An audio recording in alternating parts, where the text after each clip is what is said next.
On May 25, 2010, students from the Wellesley, Massachusetts Public Middle School were taken on a field trip to the Muslim American Society's Boston Mosque. During their visit, students were asked to participate in the Muslim midday prayer. Several Wellesley Public School boys took part.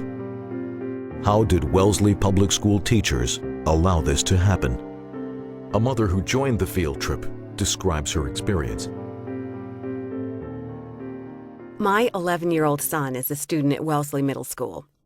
In mid-May, the school sent a permission request for him to participate in a social studies class field trip to a mosque. I was told that the goal of the trip was to learn about the mosque's architecture and to give the students an authentic experience inside a mosque by observing Islamic religion firsthand. Something didn't feel quite right about public school kids being taken to have an authentic experience in a place of worship. I was a little concerned. As I did a bit of research into the mosque, known as the Islamic Society of Boston Cultural Center, as well as the organization that runs it, the Muslim American Society, I discovered, to my alarm, that the mosque is highly controversial. A Fox Undercover investigation has documented that several of its leaders, past and present, do have ties to Islamic terrorism. The mosque was founded by Abdul Rahman al-Amudi, who is currently serving 23 years in prison for his participation in an al-Qaeda terror plot. The Muslim American Society, which runs the mosque, has been identified by federal prosecutors as the overt arm of the Muslim Brotherhood. The top donor to the mosque, and one of its legal owners in trust, is wealthy Saudi national Walid Fatahi, who has written in Arabic newspapers that Jews were always after killing the prophets. Alarmingly, this anti-Semitic message appears to be reaching some of the mosque's own youth. The Jews didn't assassinate the prophet. The Jews assassinated the prophet? They tried to. They did. Many times. Recently, one of the mosque's imams was taped appearing to incite his followers. Grab onto the shovel, grab onto the gun and the sword. Don't be afraid to step out into this world and do your job. I also learned that the Islamic Society had promoted wife-beating on its website, instructing men to hang a whip in the household as a warning for unruly wives. I was concerned and decided to join the field trip as a chaperone, and I brought my camera. As soon as I walked into the mosque, I was approached by a white female American convert who was to be my escort. The event seemed well orchestrated, like a sales pitch.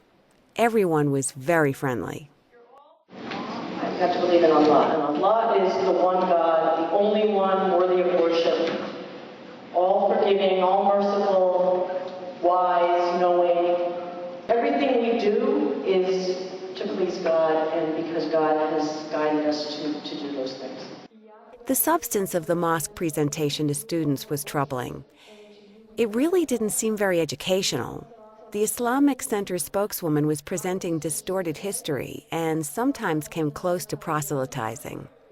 At the time of the Prophet Muhammad, women were allowed to express their opinions and vote in the manner. And in this country, women didn't gain that right until less than 100 years ago. So Islam actually was very advanced in terms of recognizing women's rights. The claim that women were allowed to vote in Muhammad's 7th century Arabia is simply not true. Muhammad was a supreme ruler who claimed divine sanction from Allah. No one, not even men, were allowed to vote.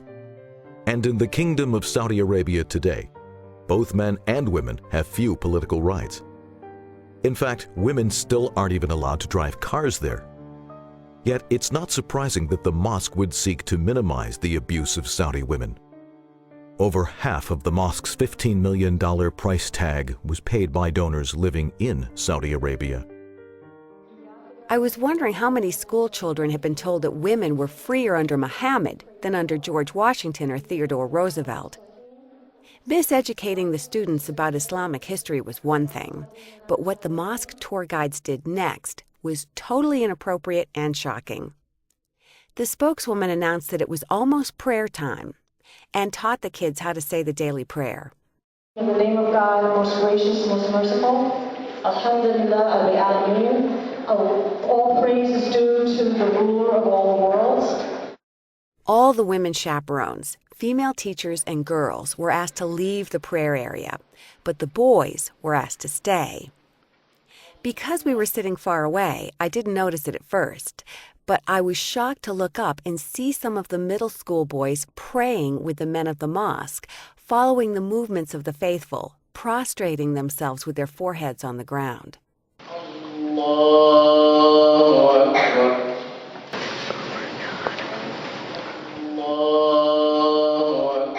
Apparently, while we weren't looking, the boys were asked to join in the prayer, and some of them did. I was shaking as I saw one of the Jewish boys praying. I looked at the teachers to do something, to say something. No one said anything, perhaps afraid to offend. I wanted to get out quickly and go home. After the field trip, I checked the permission slip. There was nothing there to inform parents that their children would be joining in prayer, only that they would be observing. According to the school's social studies chair, the trip was recommended by a Watertown-based nonprofit called Primary Source. According to the group's website, it partners with 50 schools and districts across Massachusetts and has held events with mosque leaders before. How many public school students have visited the Roxbury Mosque or other mosques and been offered to join the prayer? In fact, all across the country, there are reports of radical Islamic groups engaging in dawah, which literally means proselytizing for Islam, by taking advantage of poorly considered social studies curricula. One such dawah organization, DawahNet, even offers a helpful guide for proselytizing in public schools, noting that students are receptive to new ideas. According to the website, public schools are therefore fertile grounds where the seeds of Islam can be sowed inside the hearts of non-Muslim students. In fact, the Boston Mosque's top donor and trustee, Walid Fatahi, actually boasted about the increase of proselytizing opportunities in Boston. Father Raymond Helmick, a Jesuit priest and Boston College professor, is one of the Islamic Center's most fervent supporters, but even he has condemned Fatahi's proselytizing efforts. Fatahi wrote an article for the Ashaq newspaper that comes out of London, Arabic newspaper. It was picking up on the fact that subsequent to 9/11, people began to take a much greater interest in Islam, trying to understand more what is Islam about. And he took this as a positive sign and said that this put them in the position to start making converts. His ideas about this is a chance to proselytize, this was pretty offensive. The whole notion of having a religious practice as part of a school field trip concerns me. How can we entrust our children to a school system that appears to act so irresponsibly? Historically, the ACLU has been at the forefront of the battle to keep religion out of public schools. In fact, in 2009, the ACLU in Minnesota sued a charter school run by Muslim American Society officials for promoting prayer at the school. The ACLU's New England Education Director, Nancy Murray, shown here taking part in a public event at the mosque, is a strong supporter of the Muslim American Society. Nevertheless, we would normally expect the ACLU to take the lead in investigating any promotion of prayer or proselytizing to Massachusetts public school students. Public officials, including Wellesley Middle School's principal Joshua Frank, Wellesley School Superintendent Bella Wong, and Chair of the Wellesley Board of Selectmen, Catherine Babson, need to investigate this incident, hold those responsible accountable, and ensure that it will never happen again. Moreover, the role of Primary Source in influencing the educational curriculum in Massachusetts public schools must also be investigated. Our institutions are failing us. Our public schools must not allow the Muslim American Society to proselytize to our public school students.